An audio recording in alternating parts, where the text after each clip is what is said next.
Punjabi radio USA ਸੁਣ ਰਹੇ ਸਾਰੇ ਹੀ ਮਾਣਯੋਗ ਅਤੇ ਸਤਿਕਾਰਤ ਸਰੋਤਿਆਂ ਨੂੰ ਪੰਜਾਬੀ ਰੇਡੀਓ USA ਦੀ ਟੀਮ ਅਤੇ ਮੇਰੇ ਰਾਜਕਰਮਵੀਰ ਸਿੰਘ ਵੱਲੋਂ ਆਪ ਜੀ ਨੂੰ ਬਹੁਤ ਪਿਆਰ ਸਤਿਕਾਰ ਸਾਹਿਬ ਦੋਨੋਂ ਜੋੜ ਕੇ ਨਿੱਘੀ ਜਿਹੀ ਸਤਿ ਸ੍ਰੀ ਅਕਾਲ। ਸਭ ਨੂੰ ਜੀ ਆਇਆਂ ਨੂੰ ਆਖਦੇ ਹਾਂ। ਸਰੋਤੇ ਪ੍ਰੋਗਰਾਮ ਖਬਰ ਤੇ ਨਜ਼ਰ ਦੇ ਵਿੱਚ ਆਪ ਸਭ ਦਾ ਸਵਾਗਤ ਹੈ। ਅੱਜ 6 ਅਪ੍ਰੈਲ ਦਿਨ ਬੁੱਧਵਾਰ ਸਵੇਰ ਦੇ ਖਬਰਾਂ ਦੇ ਬੁਲਟਨ ਦੇ ਵਿੱਚ ਸਾਡੇ ਨਾਲ ਹੁਣ ਜੁੜਨਗੇ ਮਲੋਟ ਸਟੂਡੀਓਜ਼ ਤੋਂ ਮਿੰਟੂ ਗੁਰੂਸਰੀਆ ਜੀ। ਮਿੰਟੂ ਜੀ ਆਇਆਂ ਨੂੰ ਪਿਆਰ ਭਰੀ ਨਿੱਘੀ ਸਤਿ ਸ੍ਰੀ ਅਕਾਲ ਜੀ। ਸ਼ੁਕਰੀਆ ਜੀ, ਸਾਰਿਆਂ ਨੂੰ ਪਿਆਰ ਭਰੀ ਸਤਿ ਸ਼੍ਰੀ ਅਕਾਲ ਜੀ। ਸਾਡੇ ਅੱਜ ਦੇ ਪ੍ਰੋਗਰਾਮ ਖਬਰ ਤੇ ਨਜ਼ਰ ਉਸ ਨੂੰ ਸਪਾਂਸਰ ਕਰਦੇ ਨੇ ਖਾਲਸਾ ਇੰਸ਼ੋਰੈਂਸ ਏਜੰਸੀ ਵਾਲੇ, ਜਿਨ੍ਹਾਂ ਦੇ ਕੋਲੋਂ ਤੁਸੀਂ ਹਰ ਤਰ੍ਹਾਂ ਦੀ ਇੰਸ਼ੋਰੈਂਸ ਕਰਵਾ ਸਕਦੇ ਹੋ। ਇੰਸ਼ੋਰੈਂਸ ਬਾਰੇ ਪਤਾ ਕਰਨ ਲਈ ਕਾਲ ਕਰ ਸਕਦੇ ਹੋ ਨੰਬਰ 408-272-2500 4082722500। ਇਸ ਦੇ ਨਾਲ ਸੁਬੇਦਾਰ ਸੁਰਜੀਤ ਸਿੰਘ ਖੰਗੂੜਾ ਸੈਨ ਹੋਜ਼ੇ ਤੋਂ, ਗੁਰਦੀਪ ਸਿੰਘ ਵਿਰਦੀ ਕਲੋਵਿਸ ਤੋਂ, ਨਵਜੋਤ ਕੌਰ ਕਲੋਟੀ ਯੂਨੀਵਰਸਿਟੀ ਤੋਂ, ਸਤਨਾਮ ਸਿੰਘ ਸ਼ੇਰਗਿੱਲ ਸੈਲਮਾ ਤੋਂ, ਸੁਰਿੰਦਰ ਕੌਰ ਧਾਮੀ ਸੀਰੀਜ਼ ਤੋਂ, ਬਲਦੇਵ ਸਿੰਘ ਧਾਲੀਵਾਲ ਰੀਨੋ ਤੋਂ, ਸੁਰਿੰਦਰ ਸਿੰਘ ਕਾਲੋਂ ਰੈਂਚੋ ਕਾਰਡੋਵਾ ਤੋਂ, ਕਾਬਲ ਸਿੰਘ ਬੈਂਸ ਮੋਡੈਸਟੋ ਤੋਂ, ਦਲਬੀਰ ਸਿੰਘ ਗਿੱਲ ਲਾਈਵੋਕ ਤੋਂ, ਮੱਖਣ ਸਿੰਘ ਜੀ ਵਿਸਕਾਂਸਨ ਤੋਂ। ਇਹਨਾਂ ਸਾਰਿਆਂ ਦਾ ਬਹੁਤ ਬਹੁਤ ਧੰਨਵਾਦ। ਜੇਕਰ ਤੁਸੀਂ ਜਾਂ ਕੋਈ ਹੋਰ ਕਾਰੋਬਾਰ ਇਸ ਪ੍ਰੋਗਰਾਮ ਨੂੰ ਸਪਾਂਸਰ ਕਰਨਾ ਚਾਹੁੰਦੇ ਹੋ, ਸੰਪਰਕ ਕਰ ਸਕਦੇ ਹੋ ਨੰਬਰ 408-722-7698 4087227698 ਦੇ ਉੱਤੇ। ਮਿੰਟੂ ਜੀ, ਗੱਲਬਾਤ ਦਾ ਸਿਲਸਿਲਾ ਸ਼ੁਰੂ ਕਰਦੇ ਹਾਂ। ਦਿੱਲੀ ਵਿੱਚ ਗੁਰਦੁਆਰਾ ਸੀਸਗੰਜ ਸਾਹਿਬ ਦਾ ਜਿਹੜਾ ਛਬੀਲ ਵਾਲਾ ਪਿਆਊ ਤੋੜਿਆ, ਸੰਗਤਾਂ 'ਚ ਭਾਰੀ ਰੋਸ। ਬੜੀ ਜਿੱਦਾਂ ਕਹਿ ਲਈਏ ਕਿ ਹਿਰਦੇ ਬਲੁੰਦਰਨ ਵਾਲੀ ਖਬਰ ਅੱਜ ਸਾਹਮਣੇ ਆਈ। ਤੜਕੇ 6 ਵਜੇ ਗੁਰਦੁਆਰਾ ਸੀਸਗੰਜ ਦੇ ਸਾਹਮਣੇ ਜਿਹੜਾ ਭਾਈ ਮਤੀ ਦਾਸ ਪਿਆਊ ਆ ਉਹ ਢਾਹ ਦਿੱਤਾ ਗਿਆ। ਦਿੱਲੀ ਨਗਰ ਨਿਗਮ ਤੇ ਪੁਲਿਸ ਦੀ ਬੜੀ ਵੱਡੀ ਫੋਰਸ ਆਈ, ਉਹਨੂੰ ਢਾਹ ਦਿੱਤਾ ਗਿਆ। ਜਦੋਂ ਲੋਕਾਂ ਦਾ ਰੌਹ ਫੈਲਿਆ, ਬਹੁਤ ਕਰੜਾ ਵਿਰੋਧ ਹੋਇਆ, ਫਿਰ ਉਸ ਨੂੰ ਦੁਬਾਰਾ ਉਸਾਰ ਦਿੱਤਾ ਗਿਆ। ਕੁਝ ਸਿੱਖਾਂ ਵੱਲੋਂ ਉਹਨੂੰ ਦੁਬਾਰਾ ਉਸਾਰਿਆ ਗਿਆ, ਪਰ ਫਿਰ ਵੀ ਬਾਵਜੂਦ ਇਸ ਦੇ ਇੱਕ ਜਿਹੜਾ ਕਹਿ ਲਈਏ ਕਿ ਬੁਰਾ ਮੈਸੇਜ ਹੈ ਜਿਹੜਾ ਸਿੱਖਾਂ ਦੇ ਵਿੱਚ ਗਿਆ। ਸਿੱਖ ਇੱਕ ਵਾਰ ਫਿਰ ਨਾਰਾਜ਼ ਨੇ ਦਿੱਲੀ ਦੇ ਨਾਲ ਕਿ ਜੋ ਇਹ ਕੀਤਾ ਜਾ ਰਿਹਾ ਉਹ ਗਲਤ ਕੀਤਾ ਜਾ ਰਿਹਾ ਹੈ ਜੀ, ਕਿਉਂਕਿ ਦਿੱਲੀ ਲਈ ਗੁਰੂ ਜਿਹੜੇ ਤੇਗ ਬਹਾਦਰ ਸਨ, ਉਹਨਾਂ ਨੇ ਬਹੁਤ ਵੱਡਾ ਇੱਕ ਬਲੀਦਾਨ ਦਿੱਤਾ ਜੋ ਲਾਮਿਸਾਲ ਹੈ ਪੂਰੀ ਦੁਨੀਆ ਦੇ ਵਿੱਚ। ਖੈਰ, ਜਿਹੜਾ ਇਸ ਘਟਨਾ ਪਿੱਛੇ ਕਾਰਨ ਸਾਹਮਣੇ ਆ ਰਿਹਾ, ਮੁੱਖ ਤੌਰ ਤੇ ਉਹ ਕਾਰਨ ਇਹ ਹੈ ਕਿ ਦੱਸਦੇ ਆ ਕਿ ਕਿਸੇ ਭਾਜਪਾ ਦੇ ਕੋਈ ਆਗੂ ਹੈ ਸੱਜਣ, ਉਹਨੇ ਕੇਸ ਕੀਤਾ ਹੋਇਆ ਸੀਗਾ ਔਰ ਕੇਸ ਹੈ ਜਿਹੜਾ ਅਦਾਲਤ ਦੇ ਵਿੱਚ ਗਿਆ ਔਰ ਉਸ ਤੋਂ ਬਾਅਦ ਇਹਨਾਂ ਨੂੰ ਨੋਟਿਸ ਵੀ ਜਾਰੀ ਹੋਇਆ ਦਿੱਲੀ ਕਮੇਟੀ ਨੂੰ 4 ਦਿਨ ਪਹਿਲਾਂ। ਪਰ ਇਹ ਪਤਾ ਨਹੀਂ ਕਿਉਂ ਅਵੇਸਲੇ ਰਹੇ, ਤਾਂ ਉਹਨਾਂ ਨੇ ਅੱਜ ਅਚਨਚੇਤ ਆ ਕੇ ਤੜਕੇ 6 ਵਜੇ ਇਸ ਸਾਰੀ ਕਾਰਵਾਈ ਨੂੰ ਅੰਜਾਮ ਦੇ ਦਿੱਤਾ। ਜਿਹੜਾ ਬੰਦਾ ਕੋਰਟ ਦੇ ਵਿੱਚ ਗਿਆ ਉਹ ਇਸ ਕਰਕੇ ਗਿਆ ਕਿਉਂਕਿ ਉੱਥੇ ਕਾਰ ਖੜੀ ਕਰਦਾ ਸੀ ਕਿਤੇ ਨੇੜੇ, ਤੇ ਜਿਹੜੇ ਉੱਥੋਂ ਦੇ ਸੇਵਾਦਾਰ ਸਨ ਉਹਨਾਂ ਨੇ ਉੱਥੇ ਪਾਰਕ ਨਹੀਂ ਹੋਣ ਦਿੱਤੀ, ਕਿਤੇ ਰੋਕਿਆ, ਉਹਨੂੰ ਟੋਕਿਆ ਤੇ ਉਹਨੇ ਚੁੱਕ ਕੇ ਕੋਰਟ ਦੇ ਵਿੱਚ ਕੇਸ ਕਰ ਦਿੱਤਾ। ਤੇ ਅਦਾਲਤ ਦੇ ਵਿੱਚ ਕੇਸ ਵੀ ਹੈ ਜਿਹੜਾ ਉਹ ਬੜਾ ਤੱਤ-ਫੱਟ ਜਿਹੜਾ ਉਹ ਨਿਬੜ ਗਿਆ ਤੇ ਫੈਸਲਾ ਹੋ ਗਿਆ। ਹੁਣ ਸਵਾਲ ਇਹ ਵੀ ਉੱਠਦਾ ਕਿ ਜੇਕਰ ਕੇਸ ਅਦਾਲਤ 'ਚ ਗਿਆ ਸੀ ਤੇ ਦਿੱਲੀ ਕਮੇਟੀ ਨੂੰ ਉੱਥੇ ਪੱਖ ਰੱਖਣਾ ਚਾਹੀਦਾ ਸੀ ਕਿ ਇਹ ਇਕੱਲੀ ਉਹ ਜਗ੍ਹਾ ਨਹੀਂ ਜਿੱਥੇ ਦਿੱਲੀ ਦੇ ਵਿੱਚ ਕੋਈ ਜਿਵੇਂ ਕਬਜ਼ਾ ਕਹਿ ਲਈਏ, ਨਜਾਇਜ਼ ਕਬਜ਼ਾ ਹੈ, ਬਹੁਤ ਸਾਰੇ ਨੇ। ਜੇ ਉਹ ਸਾਰੇ ਹਟਾ ਕੇ ਆਓਗੇ ਤੁਸੀਂ ਤੇ ਕੋਈ ਗੱਲ ਨਹੀਂ, ਅਸੀਂ ਵੀ ਆਪਣਾ ਕੋਈ ਬਦਲ ਥਾਂ ਲੱਭ ਲਵਾਂਗੇ। ਪਰ ਅਚਨਚੇਤ ਜਿਹੜਾ ਇਸ ਤਰ੍ਹਾਂ ਦਾ ਹੋ ਜਾਣਾ ਔਰ ਨੋਟਿਸ ਆਉਣਾ ਪਹਿਲਾਂ 4 ਦਿਨ, ਕੋਈ ਉਹਦੇ ਲਈ ਉਪਾਅ ਨਹੀਂ ਕੱਢਣਾ, ਕਿਉਂਕਿ ਦਿੱਲੀ ਦੇ ਵਿੱਚ ਕੇਂਦਰ ਦੇ ਵਿੱਚ ਜਿਹਦੇ ਅਧੀਨ ਨਿਗਮ ਤੇ ਪੁਲਿਸ ਆਉਂਦੀ ਹੈ, ਦੋਨੇ ਹੀ ਆਉਂਦੇ ਆ ਤੇ ਦੋਨਾਂ ਦੇ ਜਿਹੜੇ ਭਾਈਵਾਲ ਆ ਦਿੱਲੀ ਕਮੇਟੀ ਵਾਲਿਆਂ ਦੇ, ਜਿਹੜੇ ਇੱਥੇ ਬੈਠੇ ਆਕਾ ਜਾਂ ਦਿੱਲੀ ਕਮੇਟੀ ਵਾਲੇ ਆ, ਉਹਨਾਂ ਦੇ ਉੱਥੇ ਤਾਰ ਜੋੜਦੇ ਆ ਕੇਂਦਰ ਦੇ ਵਿੱਚ। ਤਾਂ ਕੋਈ ਵੀ ਉਪਾਅ ਕੱਢਣ ਦੀ ਥਾਂ ਤੇ ਇਹ ਅਵੇਸਲਾਪਨ ਵਾਪਰਿਆ, ਇਹ ਆਪਣੇ ਆਪ ਦੇ ਵਿੱਚ ਸੋਚਣ ਵਿਚਾਰਨ ਵਾਲੀ ਗੱਲ ਹੈ। ਪਰ ਜੋ ਹੋਇਆ ਮਾੜਾ ਹੋਇਆ, ਉਹ ਸਾਰੀ ਬੇਸ਼ੱਕ ਹੋ ਗਈ ਹੈ, ਪਰ ਹੁਣ ਵੀ ਇਹਨਾਂ ਨੂੰ ਇਸ ਤਰ੍ਹਾਂ ਦਾ ਕੋਈ ਕਰਨਾ ਚਾਹੀਦਾ, ਹੱਲ ਕੱਢਣਾ ਚਾਹੀਦਾ ਕਿ ਅੱਗੇ ਤੋਂ ਇਹੋ ਜਿਹੀ ਕਾਰਵਾਈ ਨਾ ਹੋਵੇ। ਪਰ ਜਿਸ ਤਰੀਕੇ ਨਾਲ ਉਹਨਾਂ ਨੇ ਦਿੱਲੀ ਨਗਰ ਨਿਗਮ ਨੇ ਔਰ ਪੁਲਿਸ ਨੇ ਕਾਰਵਾਈ ਕੀਤੀ ਹੈ, ਇਹ ਸ਼ੁਕਰ ਮਨਾਓ ਕਿ ਕੋਈ ਟਕਰਾਅ ਨਹੀਂ ਹੋਇਆ। ਜੇ ਕੋਈ ਮਾੜਾ ਮੋਟਾ ਨੁਕਸਾਨ ਹੋ ਜਾਂਦਾ ਤੇ ਫਿਰ ਗੱਲ ਜਿਹੜੀ ਆ ਉਹ ਅੱਗੇ ਵੱਧ ਸਕਦੀ ਸੀ। ਔਰ ਦਿੱਲੀ ਤੇ ਤੁਹਾਨੂੰ ਪਹਿਲਾਂ ਹੀ ਪਤਾ ਕਿ ਦਿੱਲੀ ਕਿਸ ਤਰ੍ਹਾਂ ਦਾ ਸਲੂਕ ਸਿੱਖਾਂ ਨਾਲ ਕਰਦੀ। ਜੀ ਬਿਲਕੁਲ ਜੀ, ਬਿਲਕੁਲ। ਤੇ ਅਗਲੀ ਜਿਹੜੀ ਆਪਾਂ ਗੱਲ ਕਰੀਏ, ਮੁੱਖ ਮੰਤਰੀ ਹੁਣਾਂ ਨੂੰ ਚੇਤੇ ਨਹੀਂ ਰਿਹਾ ਵੀ ਪੰਜਾਬੀ ਸੂਬੇ ਮੋਰਚੇ ਦਾ ਪਹਿਲਾ ਤੇ ਬਾਲ ਸ਼ਹੀਦ ਕੌਣ ਸੀ। ਇਹ ਅਸੀਂ ਜਦੋਂ ਪੜ੍ਹਿਆ ਕਿਤੇ ਕਿ ਇਸ ਤਰ੍ਹਾਂ ਇੱਕ ਬਾਲ ਸ਼ਹੀਦ ਹੋਇਆ ਪੰਜਾਬ ਦੇ ਵਿੱਚ, ਤਾਂ ਸਵਾਲ ਕੀਤਾ ਆਪਣੀ ਟੀਮ ਵੱਲੋਂ ਸਵਾਲ ਕੀਤਾ ਗਿਆ ਉਹਨਾਂ ਨੂੰ ਕਿ ਕੀ ਪੰਜਾਬ ਦੇ ਵਿੱਚ, ਪੂਰੇ ਪੰਜਾਬ ਦੇ ਵਿੱਚ, ਕਿਉਂਕਿ ਤੁਸੀਂ ਮੋਰਚਿਆਂ ਦੀ ਸਿਆਸਤ ਕਰਦੇ ਜੇ, ਕੀ ਉਸ ਬਾਲ ਸ਼ਹੀਦ ਦੀ ਮੈਮੋਰੀਅਲ ਹੈ ਪੂਰੇ ਪੰਜਾਬ ਦੇ ਵਿੱਚ ਜਿਹਨੇ ਸਭ ਤੋਂ ਪਹਿਲਾਂ ਪੰਜਾਬੀ ਸੂਬੇ ਲਈ ਸ਼ਹੀਦੀ ਪਾਈ, ਉਹ ਵੀ ਮਹਿਜ਼ 10 ਸਾਲ ਦੀ ਉਮਰ 'ਚ? ਜੀ ਤਾਂ ਰੰਗ ਫਾਕਤਾ ਹੋ ਗਏ ਬਾਦਲ ਸਾਹਿਬ ਦੇ, ਬਿਲਕੁਲ ਜਿਵੇਂ ਉਹ ਹੱਸਦੇ ਖੇਡਦੇ ਹੁੰਦੇ ਆ, ਜਵਾਬ ਦਿੰਦੇ ਆ, ਟਰਕਾਉਂਦੇ ਆ, ਜੁਮਲੇ ਸੁਣਾਉਂਦੇ ਆ, ਤਾਂ ਅਸਲ 'ਚ ਤੋਂ ਉਹ ਖਾਮੋਸ਼ ਹੋ ਗਏ। ਉਹ ਕਹਿੰਦੇ ਵੀ ਮੈਨੂੰ ਚੇਤਾ ਨਹੀਂ, ਬਹੁਤ ਸਮਾਂ ਹੋ ਗਿਆ, ਪਰ ਮੈਂ ਪਤਾ ਕਰਾਂਗਾ, ਜੇ ਨਹੀਂ ਤਾਂ ਉਸ ਸ਼ਹੀਦੀ ਅਸੀਂ ਕੋਈ ਯਾਦਗਾਰ ਬਣਾਉਣ ਦੀ ਸੋਚਾਂਗੇ। ਇਹ ਅਸਲ ਦੇ ਵਿੱਚ ਇੰਦਰਜੀਤ ਸਿੰਘ ਹੋਏ ਨੇ 10 ਸਾਲ ਦੀ ਉਮਰ ਦੇ ਵਿੱਚ। ਉਸ ਸਮੇਂ ਇਹ ਸ਼ਹੀਦ ਕਰ ਦਿੱਤੇ ਗਏ ਸੀ ਕਿਉਂਕਿ ਉਦੋਂ ਹਰਿਆਣਾ ਤੇ ਪੰਜਾਬ ਸਭ ਕੁਛ ਇੱਕ ਸੀਗਾ। ਹਰਿਆਣੇ ਦੇ ਵਿੱਚ ਇਹਨਾਂ ਨੂੰ ਸ਼ਹੀਦ ਕੀਤਾ ਗਿਆ ਸੀ, ਸਕੂਲੋਂ ਪੜ੍ਹ ਕੇ ਆਉਂਦੇ ਪਏ ਸਨ, ਤੇ ਉਦੋਂ ਪੰਜਾਬੀ ਜਾਂ ਪੰਜਾਬ ਸੂਬਾ ਜ਼ਿੰਦਾਬਾਦ, ਪੰਜਾਬੀ ਜ਼ਿੰਦਾਬਾਦ ਕਹਿਣਾ, ਜਿਹੜਾ ਨਾਰਾ ਲਾਉਣਾ, ਇਹ ਪਾਬੰਦ ਸੀ। ਪਰ ਉਹ ਮੁੰਡਾ ਜਿਹੜਾ ਸੀਗਾ ਉਹ ਭੁਜੰਗੀ ਸੀਗਾ, ਉਹ ਨਾਰਾ ਲਾਉਂਦਾ ਆਉਂਦਾ ਸੀਗਾ, ਰਸਤੇ 'ਚ ਪੁਲਿਸ ਖੜੀ ਸੀ, ਰੋਕਿਆ, ਪਰ ਉਹਨੇ ਕਿਹਾ ਕਿ ਨਾਰਾ ਤਾਂ ਮੈਂ ਲਾਵਾਂਗਾ, ਮੇਰਾ ਹੱਕ ਆ। ਫਿਰ ਉਹਨੂੰ ਕੋਹ ਕੇ ਦੀਆਂ ਅੱਖਾਂ ਕੱਢ ਕੇ, ਹੱਥ ਵੱਢ ਕੇ ਉਹਨੂੰ ਖੂਹ ਦੇ ਵਿੱਚ ਸੁੱਟ ਦਿੱਤਾ ਗਿਆ ਸੀਗਾ। ਬਾਅਦ ਦੇ ਵਿੱਚ ਉਹਦੀ ਲਾਸ਼ ਜਿਹੜੀ ਹੈ ਕੱਢੀ ਗਈ ਸੀ। ਤਾਂ ਉਹ ਸਭ ਤੋਂ ਪਹਿਲਾ ਸ਼ਹੀਦ ਸੀਗਾ ਪੰਜਾਬੀ ਸੂਬਾ ਮੋਰਚਾ, ਜਿਹੜਾ 1955-56 ਦੇ ਵਿੱਚ ਸ਼ੁਰੂ ਹੁੰਦਾ, ਤਾਂ 55 ਦੇ ਵਿੱਚ ਸ਼ਹੀਦੀ ਹੋਈ ਹੈ। ਸੋ ਇਹ ਏਡੀ ਵੱਡੀ ਸ਼ਹੀਦੀ, ਸ਼ਾਇਦ ਮੈਨੂੰ ਲੱਗਦਾ ਕਿ ਇਹ ਵੀ ਇੱਕ ਮਿਸਾਲੀ ਸ਼ਹੀਦੀ ਹੈ, ਪਰ ਬਦਕਿਸਮਤੀ ਕਿ ਸਾਡੇ ਪੰਜਾਬ ਦੇ ਵਿੱਚ ਮੈਨੂੰ ਲੱਗਦਾ ਕਿ ਬਹੁਤੇ ਲੋਕਾਂ ਨੂੰ ਪਤਾ ਹੀ ਨਹੀਂ ਹੋਣਾ ਕਿ ਇੱਕ ਬਾਲ ਸ਼ਹੀਦ 10 ਸਾਲ ਦੀ ਉਮਰ ਦਾ ਵੀ ਹੋਇਆ, ਉਹ ਇਸ ਪੰਜਾਬੀ ਸੂਬੇ ਦਾ ਜਿਹੜਾ ਪਹਿਲਾ ਸ਼ਹੀਦ ਸੀ, ਤੇ ਉਹਦੀ ਕੋਈ ਯਾਦਗਾਰ ਨਹੀਂ ਪੂਰੇ ਸੂਬੇ 'ਚ, ਪੰਜਾਬ ਦੇ ਵਿੱਚ। ਇਹ ਉਸ ਤੋਂ ਵੀ ਵੱਡੀ ਬਦਕਿਸਮਤੀ ਦੀ ਗੱਲ ਹੈ। ਹੁਣ ਦੇਖਦੇ ਹਾਂ ਜੀ, ਮੁੱਦਾ ਤੇ ਚੁੱਕਿਆ, ਕੀ ਪਤਾ ਕਿ ਕੋਈ ਇਹ ਸਰਕਾਰ ਜਾਂਦੀ ਜਾਂਦੀ ਕੋਈ ਇਸ ਤਰ੍ਹਾਂ ਦਾ ਕੰਮ ਕਰ ਜਾਵੇ ਜਿਹਦੇ ਨਾਲ ਆਪਾਂ ਵੀ ਕਹਿਣ ਜੋਗੇ ਹੋਈਏ ਕਿ ਚੰਗਾ ਕੀਤਾ ਹੈ। ਜੀ ਜੀ ਅਗਲੀ ਜਿਹੜੀ ਆਪਾਂ ਗੱਲ ਕਰੀਏ ਵੀ ਹਾਈ ਕੋਰਟ 'ਚ ਪੰਜਾਬ ਸਰਕਾਰ ਨੇ ਮੰਨਿਆ ਕਿ 8 ਨੂੰ ਦਿੱਤੇ L1A ਲਾਇਸੈਂਸ, ਪਰ ਨਹੀਂ ਦੱਸੇ, ਪਰ ਨਾਂ ਨਹੀਂ ਦੱਸੇ। ਦੇਖੋ ਜੀ, ਨਾਂ ਇਸ ਕਰਕੇ ਨਹੀਂ ਦੱਸੇ ਕਿਉਂਕਿ ਇੱਕ ਬੜਾ ਪੁਰਾਣਾ ਗੀਤ ਯਾਦ ਆਉਂਦਾ, ਕੁਝ ਗੱਲਾਂ ਤੇਰੇ ਸ਼ਹਿਰ ਦੀਆਂ, ਗੱਲਾਂ ਵਿੱਚ ਤੇਰਾ ਨਾਂ ਆਵੇ। ਕਿਉਂਕਿ ਗੱਲਾਂ ਦੇ ਵਿੱਚ ਫਿਰ ਨਾਂ ਆਉਂਦਾ ਹੈ ਨਾ, ਜੇ ਉੱਥੇ ਨਾਂ ਦੱਸਣਗੇ ਤੇ ਫਿਰ ਗੱਲਾਂ ਦੇ ਵਿੱਚੋਂ ਨਾਂ ਜਿਹੜਾ ਫਿਰ ਸਰਨਾਮਿਆਂ 'ਚ ਬਦਲ ਜਾਣਗੇ, ਤੇ ਸਰਨਾਮੇ ਕਿਹੜੀ ਕੋਠੀ ਦੇ ਆ, ਜੇ ਉਹ ਕੋਠੀ ਦੱਸਣੀ ਪਈ ਤੇ ਫਿਰ ਪਤਾ ਲੱਗ ਜਾਏਗਾ ਕੋਠੀ 'ਚ ਰਹਿਣ ਵਾਲੇ ਕੌਣ ਆ, ਦਸਤਖਤ ਕਰਨ ਵਾਲੇ ਕਿਹੜੇ ਆ। ਸੋ ਇਸ ਕਰਕੇ ਨਾਵਾਂ ਦਾ ਜਿਹੜਾ ਉਹ ਹਾਲੇ ਭਰਮ ਭੁਲੇਖਾ ਆ। ਪਰ ਭਰਮ ਭੁਲੇਖਾ ਕਾਹਦਾ ਜੀ, ਇਹ ਬਸ ਪੜ੍ਹਦੇ ਹੀ ਹੈ, ਬਾਕੀ ਕੁਛ ਵੀ ਨਹੀਂ, ਬਾਕੀ ਸਭ ਕੁਛ ਨੰਗਾ ਚੇਤਾ ਹੀ ਹੈ। ਅਸਲ ਦੇ ਵਿੱਚ ਕੀ ਕੀਤਾ ਸੀਗਾ ਪੰਜਾਬ ਸਰਕਾਰ ਨੇ ਕਿ ਨਵੀਂ ਐਕਸਾਈਜ਼ ਨੀਤੀ ਦੇ ਤਹਿਤ ਇਹਨਾਂ ਨੇ ਇੱਕ ਨਵਾਂ ਲਾਇਸੈਂਸ ਕੱਢਿਆ ਸੀ। ਵੈਸੇ ਜਿਵੇਂ ਆਮ ਤੌਰ ਤੇ L1 ਤੇ L2 ਦੋ ਲਾਇਸੈਂਸ ਹੁੰਦੇ ਆ ਜੀ।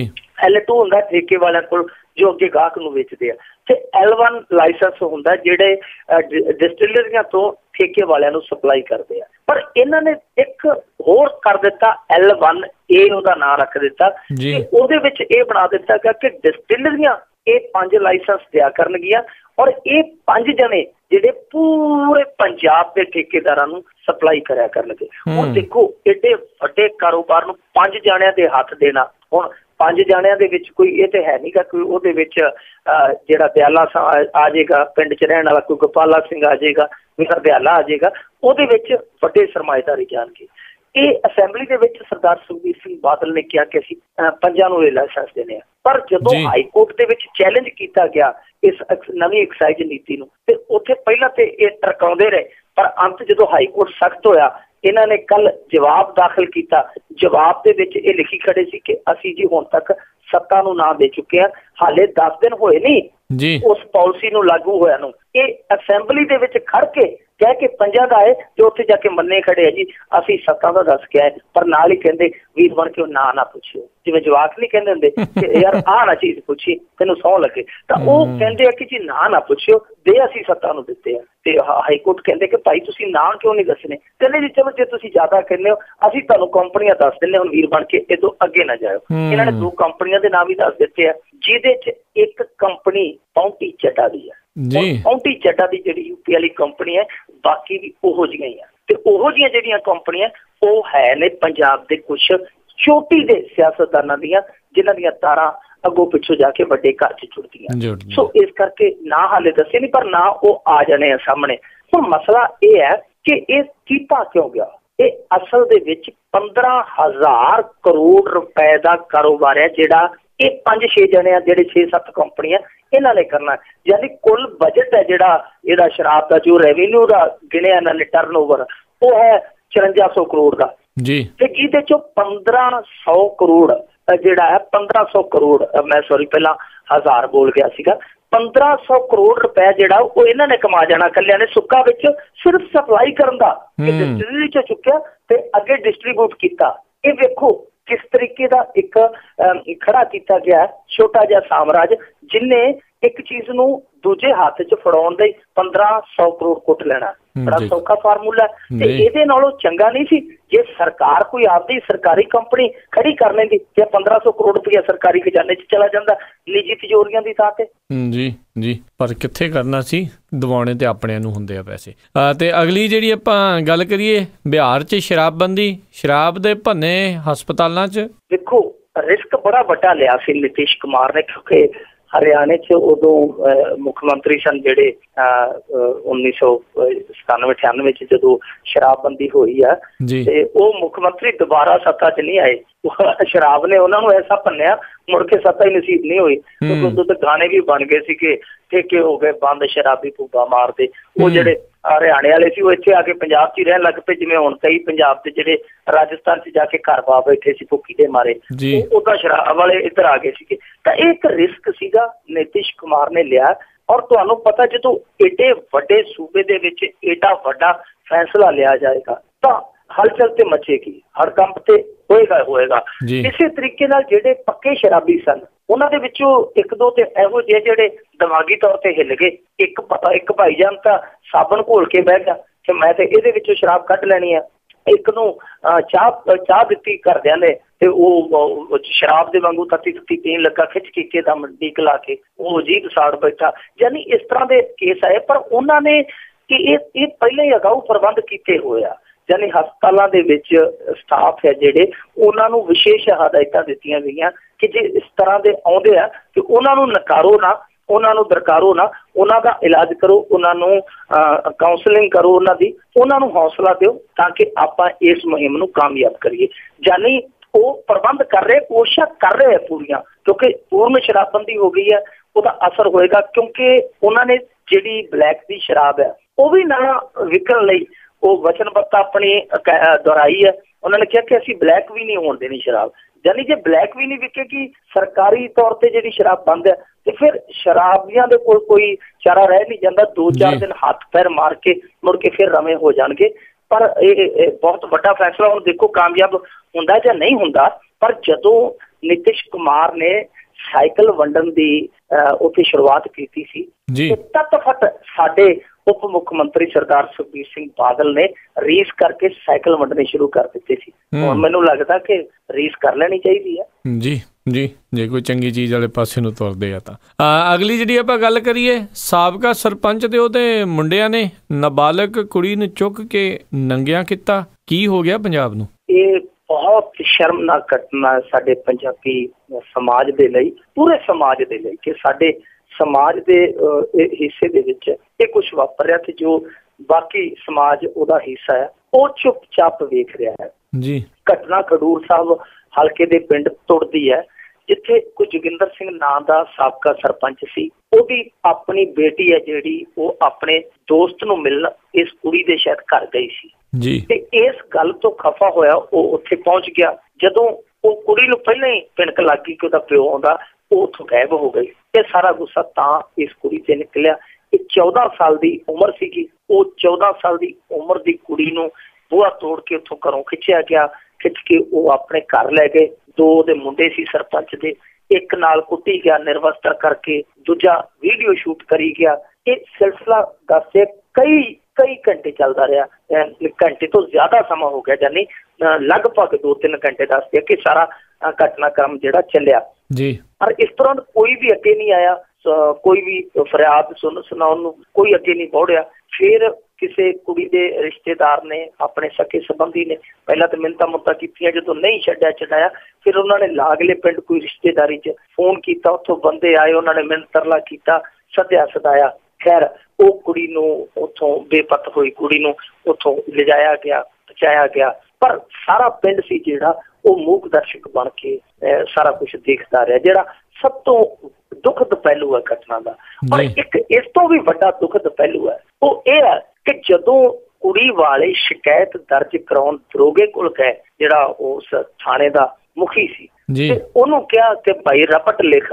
ਉਹ ਰਪਟ ਲਿਖਣ ਦੀ ਥਾਂ ਤੇ ਦਰੋਗਾ ਕਹਿੰਦਾ ਜੀ ਰਾਜੀਨਾਮਾ ਕਰ ਲਓ, ਕੇਸਾਂ ਕੂਸਾਂ 'ਚ ਕੀ ਪਿਆ। ਦੱਸੋ, ਇਹ ਸਭ ਤੋਂ ਦੁਖਦ ਪਹਿਲੂ ਹੈ ਇਸ ਕਹਾਣੀ ਦਾ ਕਿ ਏਡੀ ਵੱਡੀ ਔਰ ਏਡੀ ਜਲਾਲਤ ਭਰੀ ਘਟਨਾ ਵਾਪਰਦੀ ਤੇ ਪੁਲਿਸ ਇਨਸਾਫ ਦੇਣ ਦੀ ਥਾਂ ਤੇ ਕਹਿੰਦੀ ਹੈ ਕਿ ਜੀ ਰਾਜੀਨਾਮਾ ਕਰ ਲਓ।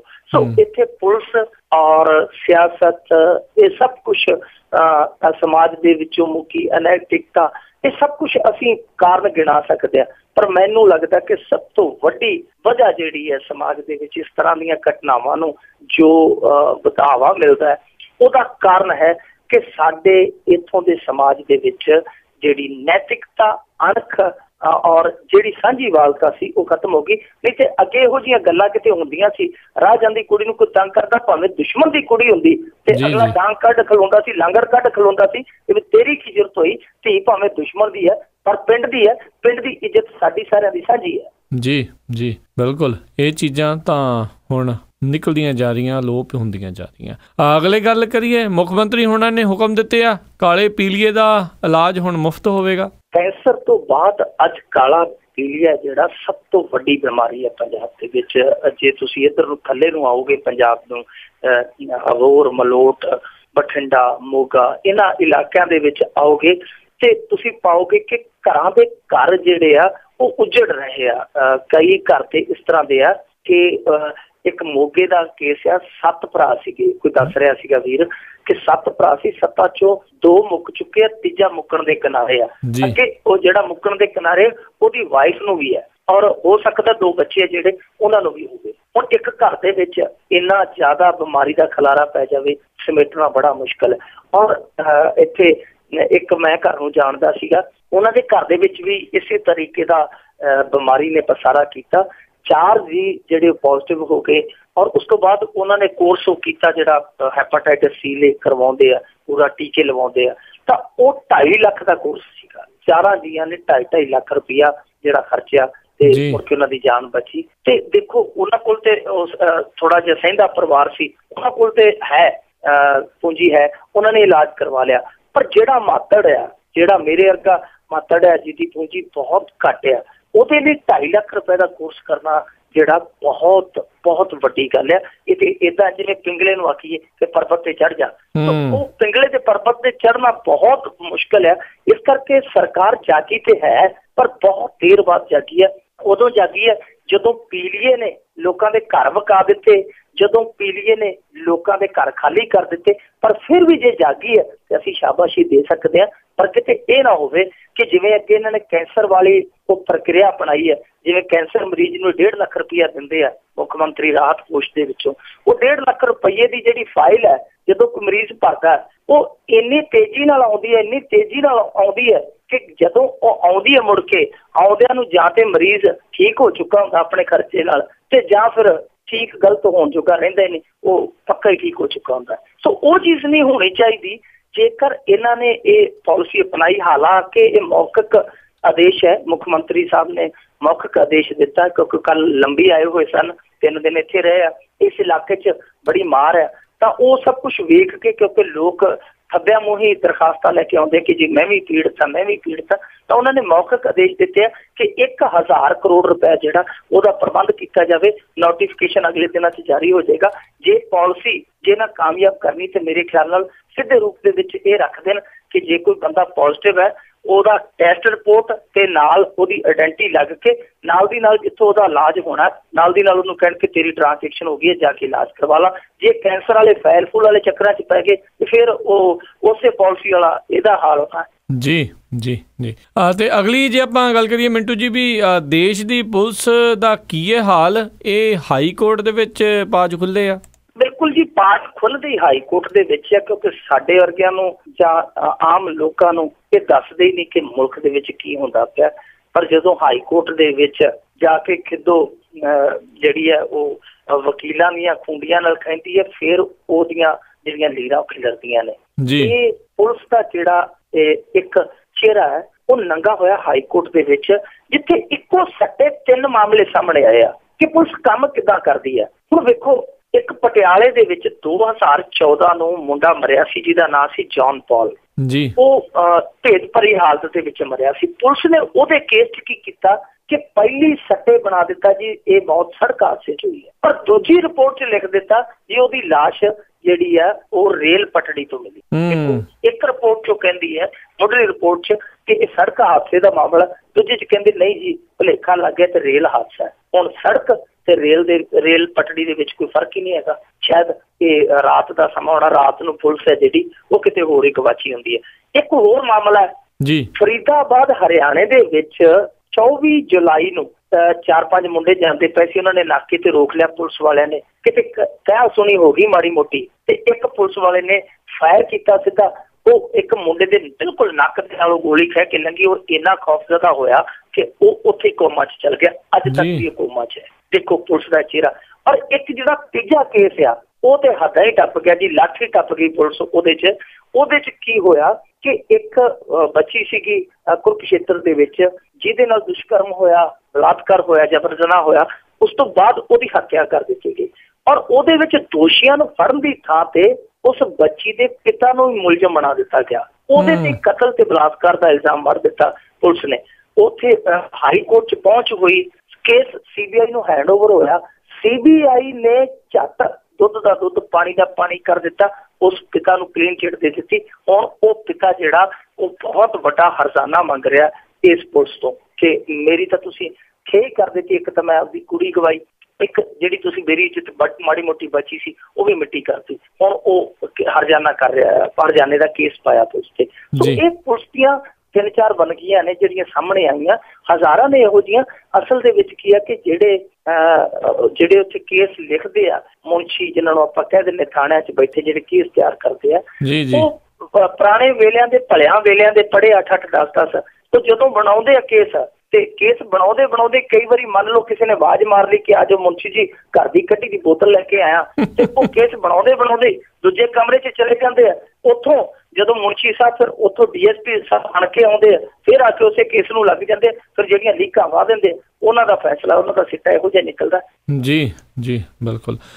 ਅਗਲੀ ਜਿਹੜੀ ਆਪਾਂ ਗੱਲ ਕਰੀਏ, ਬਾਦਲ ਸਾਹਿਬ ਦੇ ਆਪਣੇ ਜ਼ਿਲ੍ਹੇ ਅੰਦਰ ਮੁਫਤ ਮਿਲਣ ਵਾਲੀ ਅਸਲੇ ਦੀ ਫਾਈਲ 5000 'ਚ ਮਿਲਦੀ ਆ। ਇਹ ਮੈਂ ਇੱਕ ਦਿਨ ਅੱਗੇ ਵੀ ਤੁਹਾਡੇ ਨਾਲ ਗੱਲ ਸਾਂਝੀ ਕੀਤੀ ਸੀ ਕਿ ਹਰਿਆਣੇ ਦੇ ਵਿੱਚ ਜਿਹੜੀ ਫਾਈਲ ਆ ਅਸਲਾ ਬਣਾਉਣ ਵਾਲੀ, ਉਹ ਫਾਈਲ ਜਿਹੜੀ ਮਹਿਜ਼ 700-800 ਰੁਪਏ ਦੀ ਮਿਲਦੀ ਹੈ, ਤੇ ਸਾਡੇ ਇੱਥੇ ਉਸ ਫਾਈਲ ਦਾ ਰੇਟ ਜਿਹੜਾ ਸੀ ਉਹ 17-18 ਨੂੰ ਪਹੁੰਚ ਗਿਆ ਸੀ ਇੱਕ ਵੇਲੇ। ਹੁਣ ਸੁਵਿਧਾ ਕੇਂਦਰਾਂ ਦੇ ਵਿੱਚ ਜਿਹੜੀ ਅਸਲੇ ਦੀ ਇੱਕ ਹੋਰ ਹੁੰਦੀ ਹੈ ਰਸੀਦ ਕਟਾਉਣੀ, ਉਹ ਫਾਈਲ ਜਿਹੜੀ ਹੁੰਦੀ, ਦੂਸਰੀ ਫਾਈਲ, ਉਹਦੀ ਕੀਮਤ ਹੈ ਜਿਹੜੀ ਬਿਲਕੁਲ ਮਨਫੀ ਹੈ, ਯਾਨੀ ਉਹਦੀ ਕੀਮਤ ਕੋਈ ਨਹੀਂ, ਉਹ ਹੈ ਹੀ ਨਹੀਂ। ਤਾਂ ਉਹਦੇ ਵਿੱਚ ਕੀ ਹੈ ਕਿ ਜਮਾ ਕਾਗਜ਼ ਕਰਾਉਣੇ ਆ ਜਦੋਂ ਤੁਸੀਂ ਜਮਾ, ਤਾਂ ਉਹ ਕਰਾ ਕੇ ਤੁਸੀਂ ਰਸੀਦ ਲੈ ਲਈ, ਬਸ ਗੱਲ ਖਤਮ। ਪਰ ਉੱਥੇ ਸੁਵਿਧਾ ਕੇਂਦਰ 'ਚ ਕੀ ਕਰਦੇ ਜੀ, ਉਹ ਕਹਿੰਦੇ ਕਿ 5000 ਰੁਪਏ ਨਾਲ ਦੇ 5000। ਲੋਕੀ ਹੈਰਾਨ ਹੈ, ਪਰ ਲੋਕ ਕਰਨ ਵੀ ਕੀ ਮਜਬੂਰ ਹੈ। ਤਾਂ ਉਹ ਪਰਚੀ ਕਟਾ ਕੇ ਆ ਰਹੇ ਆ। ਜਿਹੜੀ ਮੁਫਤ ਫਾਈਲ ਜਮਾ ਹੋਣੀ ਹੈ, ਬਿਲਕੁਲ ਪਹਿਲੀ ਗੱਲ ਤੇ ਉਹ ਜਿਹੜੀ 700 ਵਾਲੀ ਹਰਿਆਣੇ 'ਚ ਫਾਈਲ ਮਿਲਦੀ ਹੈ ਅਸਲੇ ਵਾਲੀ, ਉਹ ਪਹਿਲਾਂ ਤਾਂ 19-20 ਖਰਚ ਕਰਦੇ ਆ, ਫਿਰ ਜਦੋਂ ਜਮਾ ਕਰਾਉਂਦੇ ਸਾਰੇ ਕਾਗਜ਼ ਪੱਤਰ ਤੇ ਨਾਲ 5000 ਦੀ ਹੋਰ ਲਵਾ ਦਿੰਦੇ ਆ। ਹੁਣ ਮਾਮਲਾ ਸਾਹਮਣੇ ਆਇਆ ਤੇ ਡਿਪਟੀ ਕਮਿਸ਼ਨਰ ਸਾਹਿਬ ਨੇ ਬੜਾ ਅਜੀਬੋ-ਗਰੀਬ ਤਰਕ ਦਿੱਤਾ। ਉਹ ਕਹਿੰਦਾ ਜੀ ਕਿ ਇਹ ਸਵੈ ਇੱਛਾ ਦੇ ਨਾਲ ਸੇਵਾ ਕਰਕੇ ਜਾਂਦੇ ਆ ਲੋਕ। ਮਤਲਬ ਕਿ ਅਸੀਂ ਉਹਨਾਂ ਨੂੰ ਕਹਿ ਦਿੰਦੇ ਆ ਕਿ ਭਾਈ ਤੁਸੀਂ ਪਰਚੀ ਕਟਾ ਲਓ ਛੋਟੀ ਮੋਟੀ, ਕੋਈ ਵੈਲਫੇਅਰ ਦਾ, ਸਮਾਜ ਭਲਾਈ ਦਾ ਕੰਮ ਕਰ ਜਾਓ। ਤੇ ਉਹ ਕਹਿੰਦਾ ਏਡੇ ਦਾਨੀ ਆਉਂਦੇ ਆ ਪੰਜਾਬ ਦੇ, ਏਡੇ ਰੱਜੇ ਪੁੱਜੇ ਆਉਂਦੇ ਆ, ਉਹ ਕਹਿੰਦੇ ਕੱਟ ਦਿਓ 5000 ਦੀ ਪਰਚੀ, ਸਾਨੂੰ ਦੇ ਜਾਂਦੇ ਆ, ਤੁਹਾਨੂੰ ਕੀ ਇਤਰਾਜ਼? ਆਖਿਆ ਜੀ ਸਾਨੂੰ ਕੋਈ ਇਤਰਾਜ਼ ਨਹੀਂ। ਪਰ ਹੈਰਾਨੀ ਦੀ ਗੱਲ ਆ ਕਿ ਉਹ ਜਿਹੜੇ ਸੇਵਾ ਕਰਕੇ ਅੰਦਰੋਂ ਆਉਂਦੇ ਆ, ਬਾਹਰ ਆ ਕੇ ਪੱਟਾਂ ਤੇ ਹੱਥ ਮਾਰ ਕੇ ਪਿੱਟਦੇ ਆ ਕਿ ਕਮਾਲ ਦੀ ਗੱਲ ਆ ਕਿ 5000 ਦੀ ਸੇਵਾ, 5000 ਤੋਂ ਘੱਟ ਇਹਨਾਂ ਦੀ ਸੇਵਾ ਹੀ ਨਹੀਂ ਹੈਗੀ। ਸੋ ਸੇਵਾ ਜਿਹੜੀ ਆ ਵਾਕਈ 4 ਚੁਫੇਰੇ ਸੇਵਾ ਹੀ ਸੇਵਾ ਹੋਈ ਪਈ ਆ। ਸੇਵਾ ਉੱਤੋਂ ਤੋਂ ਲੈ ਕੇ ਹੇਠਾਂ ਇਹੋ ਜਿਹੀ ਸੇਵਾ ਹੋਈ ਹੈ ਕਿ ਲੋਕੀ ਹੁਣ ਕੰਨਾਂ ਨੂੰ ਹੱਥ ਲਾਉਂਦੇ ਆ ਕਿ ਬਸ ਬੜੀ ਹੋ ਗਈ ਸੇਵਾ, 10 ਸਾਲ ਹੋ ਗਏ, ਰੱਬ ਕਰਕੇ ਇਹ ਸੇਵਾ ਜਿਹੜੀ ਬਦਲ ਦਿਓ। ਜੀ ਜੀ। ਤੇ ਅਗਲੀ ਜੇ ਆਪਾਂ ਗੱਲ ਕਰੀਏ ਕੈਪਟਨ ਦੇ ਨੇੜਲੇ ਜਿਹੜੇ ਸਾਥੀ ਆ ਉਹ ਕਾਂਗਰਸੀਆਂ ਦੇ ਤਸਕਰਾਂ ਨਾਲ ਸੰਬੰਧਾਂ ਦੇ ਦੋਸ਼ ਲਾ ਰਹੇ ਆ। ਕੈਪਟਨ ਸਾਹਿਬ ਕਹਿੰਦੇ ਸੀ ਅਸੀਂ 4 ਹਫ਼ਤਿਆਂ 'ਚ ਨਸ਼ਾ ਬੰਦ ਕਰ ਦਿਆਂਗੇ, ਪਰ ਇਹਨਾਂ ਦਾ ਇੱਕ ਬਹੁਤ ਜ਼ਿਆਦਾ ਕਲੋਜ਼ ਰਿਹਾ ਬੰਦਾ ਪੀਟਰ ਸੰਧੂ, ਉਹ ਕਹਿੰਦਾ ਜੀ ਇਹਨਾਂ ਨੇ ਕੱਖ ਨਹੀਂ ਕਰਨਾ, ਮੈਂ ਦੱਸਦਾ ਤੁਹਾਨੂੰ, ਫਲਾਣਾ ਇਹਦੇ ਨਾਲ ਹੈ, ਫਲਾਣਾ ਇਹਦੇ ਨਾਲ ਅਟੈਚ ਹੈ, ਫਲਾਣਾ ਇਹਦੇ ਨਾਲ ਹੈ, ਯਾਨੀ ਉਹ ਉਂਗਲਾਂ ਤੇ ਗਿਣੀ ਫਿਰਦਾ ਹੈ। ਉਹ ਇਹਨਾਂ ਦਾ ਪੁਰਾਣਾ ਸਾਥੀ, ਵੈਸੇ ਪਾਰਟੀ ਚੋਂ ਕੱਢਿਆ ਉਹਨੇ। ਗੁਰਚੇਤ ਭੁੱਲਰ ਹੋਰੀ ਜਿਹੜੇ ਮੰਤਰੀ ਵੀ ਰਹੇ, ਉਹਨਾਂ ਦੇ ਬੇਟੇ ਸੁਖਪਾਲ ਭੁੱਲਰ, ਉਹਨਾਂ ਦਾ ਨਾਂ ਵੀ ਲਿਆ ਬਕਾਇਦਾ ਕਿ ਉਹ ਇਸ ਧੰਦੇ ਦੇ ਨਾਲ ਜੁੜੇ ਬੰਦਿਆਂ ਦੇ ਨਜ਼ਦੀਕੀ ਆ। ਹੋਰ ਵੀ ਉਹਨੇ ਕਈਆਂ ਦੇ ਨਾਂ ਲਏ ਆ, ਕਿਉਂਕਿ ਪੀਟਰ ਸੰਧੂ ਤਰਨਤਾਰਨ ਜ਼ਿਲ੍ਹੇ ਦਾ ਹੀ ਹੈ ਤੇ ਕੈਪਟਨ ਦੇ ਕਿਸੇ ਵੇਲੇ ਬੜਾ ਨਜ਼ਦੀਕੀ ਸੀ। ਉਹਦੀਆਂ ਫੋਟੋਆਂ ਆਮ ਹੀ ਅਖਬਾਰ 'ਚ ਛਪਦੀਆਂ ਹੁੰਦੀਆਂ ਸਨ ਜਦੋਂ ਕਾਂਗਰਸ ਦਾ ਸੂਰਜ ਜਿਹੜਾ ਚਮਕ ਰਿਹਾ ਸੀਗਾ। ਹੁਣ ਪੀਟਰ ਸੰਧੂ ਨੂੰ ਕੱਢਿਆ ਇਹਨਾਂ ਨੇ, ਉਸ ਤੋਂ ਬਾਅਦ ਦੋਸ਼ ਲਾਉਣੇ ਸ਼ੁਰੂ ਕਰ ਦਿੱਤੇ। ਪਰ ਕੈਪਟਨ ਅਮਰਿੰਦਰ ਸਿੰਘ ਨੇ ਤਰਕ ਦਿੱਤਾ, ਉਹ ਕਹਿੰਦੇ ਜੀ ਕਿ ਇਹਨੂੰ ਪਾਰਟੀ 'ਚੋਂ ਪਹਿਲਾਂ ਵੀ ਕੱਢਿਆ ਸੀ ਕਿਉਂਕਿ ਤਿੰਨ ਇਲੈਕਸ਼ਨਾਂ 'ਚ ਇਹਨੇ ਵਿਰੋਧੀਆਂ ਦੀ ਮਦਦ ਕੀਤੀ ਸੀ, ਪਾਰਟੀ ਤੋਂ ਬਾਗੀ ਹੋ ਕੇ ਅਸੀਂ ਇਹਨੂੰ ਕੱਢਿਆ ਸੀ। ਬਾਜਵਾ ਫਿਰ ਲੈ ਆਇਆ, ਹੁਣ ਫਿਰ ਇਹਨੇ ਡਿਸਪਲਿਨ ਨਹੀਂ ਦਿਖਾਇਆ ਤੇ ਅਸੀਂ ਇਹਨੂੰ ਫਿਰ ਪਾਰਟੀ 'ਚੋਂ ਕੱਢ ਦਿੱਤਾ। ਇਹ ਝੂਠੇ ਸੱਚੇ ਇਲਜ਼ਾਮ ਲਾਉਂਦਾ। ਖੈਰ ਇਹ ਸਵਾਲ ਪੀਟਰ ਸੰਧੂ ਤੇ ਉੱਠਦਾ ਹੈ ਕਿ ਜਦੋਂ ਪਾਰਟੀ ਦੇ ਵਿੱਚ ਸੀ, ਜਦੋਂ ਪਾਰਟੀ ਦੇ ਵਿੱਚ ਰਹਿੰਦਿਆਂ ਉਹ ਵੇਖਦਾ ਸੀ ਸਾਰਾ ਕੁਛ ਕਿ ਕਿਹੜਾ ਕਿਹਦੀ ਮਦਦ ਕਰਦਾ, ਕੌਣ ਕਿਹਦੇ ਨਾਲ ਰਲਿਆ, ਤੇ ਉਹਨੂੰ ਉਦੋਂ ਰੌਲਾ ਪਾਉਣਾ ਚਾਹੀਦਾ ਸੀ। ਤੇ ਦੂਜੀ ਗੱਲ, ਜਿਹੜੇ ਕੈਪਟਨ ਸਾਹਿਬ ਅੱਜ ਸਫਾਈਆਂ ਦਿੰਦੇ ਪਏ ਆ ਕਿ ਉਹ ਝੂਠ ਮਾਰਦਾ, ਚਲੋ ਉਹ ਤੇ ਪਾਰਟੀ ਚੋਂ ਕੱਢਿਆ ਮੰਨ ਲੈਂਦੇ ਆ, ਪਰ ਜਿਹੜਾ ਪੱਤਰ ਇਹਨਾਂ ਨੇ ਲਿਖਿਆ ਸੀ ਬੀਬੀ ਸੋਨੀਆ ਗਾਂਧੀ ਨੂੰ, ਕਿ ਉਹ ਵੀ ਝੂਠਾ ਸੀ। ਇਹਨਾਂ ਨੇ ਲਿਖਿਆ ਸੀ ਕਿ ਬੀਬੀ ਸੋਨੀਆ ਜੀ ਇਹਨੂੰ ਕਿਸੇ ਬਿਲੇ ਲਾਓ, ਇਹਦੇ ਸੰਬੰਧ ਤਸਕਰਾਂ ਦੇ ਨਾਲ ਆ, ਇਹਦੇ ਸੰਬੰਧ ਅੱਤਵਾਦੀਆਂ ਦੇ ਨਾਲ। ਕਿ ਉਦੋਂ ਕੈਪਟਨ ਸਾਹਿਬ ਵੀ ਪਾਰਟੀ ਚੋਂ ਬਾਹਰ ਸੀ ਜਦੋਂ ਬਾਜਵੇ ਲਈ ਇਹ ਕੁਛ ਲਿਖ ਰਹੇ ਸੀ। ਬਿਲਕੁਲ ਜੀ, ਇਹ ਤਾਂ ਪਤਾ ਹੀ ਆ, ਜਦੋਂ ਅੰਦਰ ਹੁੰਦੇ ਨੇ ਚਾਹੇ ਉਹ ਸੰਧੂ ਦੀ ਗੱਲ ਆ, ਉਦੋਂ ਥੋੜ੍ਹੀ ਕੁਛ ਮਾੜਾ ਦਿਖਦਾ, ਉਦੋਂ ਇਹਨਾਂ ਨੂੰ ਹਿੱਸਾ ਜੋ ਮਿਲਦਾ ਹੁੰਦਾ ਆ। ਤੇ ਬਹੁਤ ਬਹੁਤ ਧੰਨਵਾਦ ਕਰਦੇ ਹਾਂ ਮਿੰਟੂ ਜੀ, ਤੁਸੀਂ ਸਾਡੇ ਨਾਲ ਜੁੜੇ, ਇਹਨਾਂ ਖਬਰਾਂ ਦੇ ਬਾਰੇ ਸਾਨੂੰ ਜਾਣਕਾਰੀ ਦਿੱਤੀ। ਅਗਲੇ ਬੁਲੇਟਿਨ ਤੱਕ ਲਈ ਤੁਹਾਡਾ ਬਹੁਤ ਬਹੁਤ ਧੰਨਵਾਦ, ਮਿਹਰਬਾਨੀ, ਸਤਿ ਸ੍ਰੀ ਅਕਾਲ। ਸ਼ੁਕਰੀਆ, ਸਤਿ ਸ੍ਰੀ ਅਕਾਲ। ਇਸ ਤੋਂ ਇੱਥੇ ਹੀ ਸਾਡਾ ਅੱਜ ਦਾ ਇਹ ਪ੍ਰੋਗਰਾਮ ਖਬਰ ਤੇ ਨਜ਼ਰ ਆਓ ਹੁਣ ਸਮਾਪਤ ਹੁੰਦਾ ਹੈ। ਹੁਣ ਮੈਨੂੰ ਰਾਜਕਨਵੀਰ ਸਿੰਘ ਨੂੰ ਵੀ ਇਜਾਜ਼ਤ ਦਿਓ। ਮੇਰੇ ਵੱਲੋਂ ਵੀ ਆਪ ਸਭ ਨੂੰ ਬਹੁਤ ਪਿਆਰ ਸਤਿਕਾਰ ਸਹਿਤ ਦੋਨੋਂ ਅੱਜ ਜੋੜ ਕੇ ਨਿੱਘੀ ਜਿਹੀ ਸਤਿ ਸ੍ਰੀ ਅਕਾਲ। ਜਿਉਂਦੇ ਵਾਸਤੇ ਰਹੋ, ਹੱਸਦੇ ਖੇਲਦੇ ਰਹੋ ਤੇ ਸੁਣਦੇ ਰਹੋ ਪੰਜਾਬੀ ਰੇਡੀਓ USA।